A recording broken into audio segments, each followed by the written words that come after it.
President Barack Obama, shalom, and thank you so much for talking with us today. Thank you very much. I'd like to actually open up by asking you about hope, which was such a prominent notion in your campaign and in your presidency. And how can you convey that concept of hope to Israelis who've seen, so many failed attempts at a peace process? Well, look, it's always a challenge. One of the things I used to say during the campaign, but also at the beginning of my presidency, is being hopeful is not the same as being blindly optimistic. I think you have to be clear-eyed about the situation. And Israelis rightly look at the past and have skepticism about what's possible.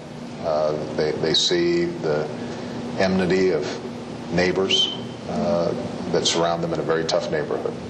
They see a track record of attempts at peace where even when concessions were made, a deal could not be consummated. They see rockets fired from Gaza or from areas in Lebanon and say to themselves that the hatreds or history are so deep-seated that change is not possible. And yet, if you think back to the founding of Israel, there were a lot of people who thought that that wasn't possible either. And if Herzl or Ben-Gurion were looking at Israel today, they would be astonished at what they saw. A country that's vibrant, that is growing economically at an extraordinary pace, that has overcome not just security challenges, but also has been able to overcome challenges related to geography, and so that should be a great source of hope. Is a peace agreement, in your opinion, can be reached in the first term of your presidency? I think so. I had an excellent meeting with Prime Minister Netanyahu, and I think that he is somebody who understands that we've got a fairly narrow window of opportunity. On the Palestinian side, moderates like Abu Mazen and Fayyad are, I think, willing to make the concessions and engage in negotiations that can result in peace. But their time frame in power may be limited if they aren't able to deliver for their people. There's a constant contest between moderates and rejectionists within the Arab world. And then there's the demographic challenges that Israel's going to be facing if it wants to remain not only a Jewish state but a democratic state. So you look at all these pressures and you say to yourself, we probably won't have a better opportunity than we have right now. And that has to be seized. Now, it's going to be wrenching. It's going to be difficult. Do you believe that Benjamin Netanyahu is the right man? You believe that he can bring peace? I think that not only is Prime Minister Netanyahu a smart and savvy politician, but the fact that he is not perceived as a dove in some ways can be helpful in the sense that any successful peace will have to include the hawks and the doves on both sides. And in the same way that Richard Nixon here in the United States was able to go to China because he had very strong anti-communist credentials, I think Prime Minister Netanyahu may be very well positioned to bring this about. And in our conversations yesterday, I had the impression that Prime Minister Netanyahu isn't interested in just occupying a space, a position, but he's interested in being a statesman and putting his country on a more secure track. So I hope that opportunity is seized, but ultimately one of the things you learn very quickly, whether you're president or a prime minister, is that your power derives from the people. And it goes back to your first question. The Israeli people are going to have to overcome legitimate skepticism, more than legitimate fears, in order to get a change that I think will secure Israel for another 60 years. You know, you met with him on Tuesday, and you both said that the meeting was excellent. And, you know, perfect photo and idyllic photo notwithstanding, it hasn't exactly been smooth sailing in your relationship so far. Well, you know, some of this has been greatly overstated. I mean, the last time that the Prime Minister came here, we had a terrific meeting.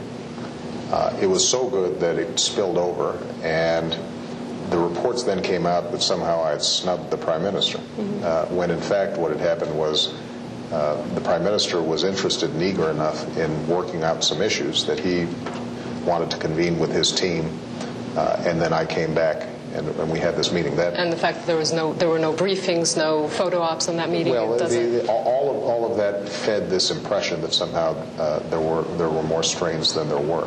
Now, I don't want to be disingenuous. There have been differences. I think that our view on settlements, for example, is consistent with all previous U.S. administrations. But the fact of the matter is that that view was always voiced, not in the spirit of trying to undermine security, but to strengthen it, because we believe strongly that if we can achieve calm on the ground, that will help in the negotiations that lead to peace. And in fact, the moratorium that's been in place, I think, has been conducive to us rebuilding trust on all sides, and as a consequence, I'm more optimistic about the ability to get into direct talks. Will you request that Israel extends that settlement freeze after September? You know, what I want is for us to get into direct talks. As I said yesterday, I think that if you have direct talks between Abu Mazen and Netanyahu, their teams, that builds trust. And trust then allows for both sides to not be so jumpy or paranoid about every single move that's being made, whether it's related to Jerusalem or any of the other issues that have to be dealt with, because people feel as if there's a forum in which conflicts can get resolved. And the problem, what we've had over the last several years, is just a constant erosion of trust that has been counterproductive. You know, I must ask you this, Mr. President. There are people in Israel who are anxious about you, and who, you know, I'm quoting their sentiment, feel like you don't have a special connection to Israel. How do you respond to that? Well, you know, it's interesting. This is the thing that actually surfaced even before I was elected president in some of the talk that was circulating within the Jewish American community. Ironically, you know, I've got a chief of staff named Ram Israel Emanuel. My top political advisor is somebody who's you know, a descendant of Holocaust survivors. You know, my closeness to the Jewish American community was probably what propelled me to the U.S. Senate. And my not just knowledge, but sympathy and identification with the Jewish experience is rooted in part because of the historic connection between the African American freedom movement here in the United States and the civil rights efforts of Jewish Americans, and some of the same impulses that led to the creation of Israel. And so I think what this arises from, some of it may just be the fact that my middle name is Hussein, and that creates suspicion. Some of it may have to do with the fact that I have actively reached out to the Muslim community. And I think that sometimes, particularly in the Middle East, there's the feeling of the friend of my enemy must be my enemy. And the truth of the matter is that my outreach to the Muslim community is designed precisely to reduce the antagonism and the dangers posed by a hostile Muslim world to Israel and to the West. So that fear, the tangible fear that some Israelis have that their best ally in the world might abandon them is... Yeah, well, it's pretty hard to square with the fact that not only have I, in every speech that I've ever given, talked about the unbreakable bond to Israel,